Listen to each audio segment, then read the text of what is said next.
సుమారు ఆ రోజుల్లో 800 మైళ్ళు దూరం ప్రయాణం, 400 మైళ్ళు ఇట్లా హారాన్ని నుంచి ఇక్కడ కనానికి 400, మొత్తానికి సుమారు 800 మైళ్ళు. ఎంత డేరింగ్ స్టెప్ అండి అది అసలు.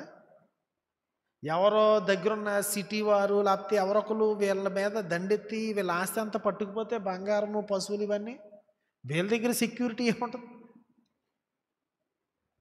సంచార జీవులుగా జీవించడం అనేది, స్థిరత్వం కలిగిన వ్యక్తి సంచార జీవిగా జీవించడం అదేం చిన్న విషయం కాదు.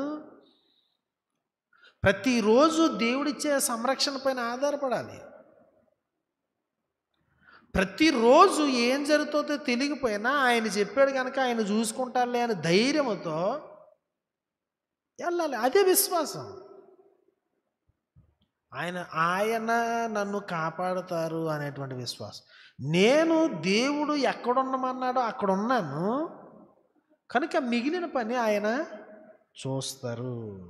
సో కాబట్టి విశ్వాసము అనేది మనకి తెలియనటువంటి దానిలో మనం పనిచేస్తున్నప్పుడు దాన్ని సవాలు చేస్తుంది. సిలువనెత్తుకుని మనం జీవించడం అనేది నేర్పిస్తుంది. అబ్రహాము ఎంత ధన్యుడంటే అండి, ఆ దేశంలో సంచరిస్తున్నాడు, అతడు ఎరుగకయే వెళ్ళెను అనేది మనము చూసాం. 8వ వచనంలో ఎక్కడికి వెళ్ళవలెనో అది ఎరుగక బయలు వెళ్ళెను అన్నాను. ఓ పేజీ పక్కకి తిప్పితే హెబ్రీ పత్రిక 13వ అధ్యాయం 1వ వచనం, సహోదర ప్రేమ నిలువరముగా ఉండనీయుడి, ఆతిథ్యము చేయ మరువకుడి. చూడండి, దాని వలన కొందరు ఎరుగకయే దేవదూతలకు ఆతిథ్యము. అతడు విశ్వాసం అండి అబ్రహాము గారు.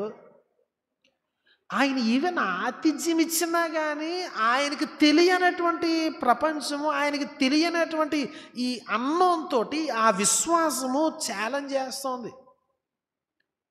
వాళ్ళు దేవదూతలని తెలియదు, దేవుడు వచ్చాడని తెలియదు, అతను ఆతిథ్యం చేశాడు.